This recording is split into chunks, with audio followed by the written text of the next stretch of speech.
Что делать, если слуховой аппарат издает неприятный звук, похожий на свист или писк? Первое, что нужно сделать. Убедитесь, что у вас отсутствует серная пробка или большое вложение серы в ухе. Тщательно очистите ушной канал перед использованием аппарата. Подберите ушной вкладыш по размеру вашего уха.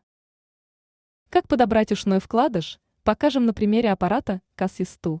Модель QE01. Вкладыш должен плотно сидеть в ухе, закрывать весь слуховой проход и не должен пропускать звук. Если аппарат не плотно сидит в ухе, попробуйте использовать вкладыш другого размера. Обратите внимание, как сидит аппарат в ухе. Если в процессе использования аппарата ухо вспотело или в ушной канал попала влага, то устройство может выпадать из уха, что приведет к появлению писка. Выключите аппарат, осушите ушной проход и вкладыш и заново установите аппарат.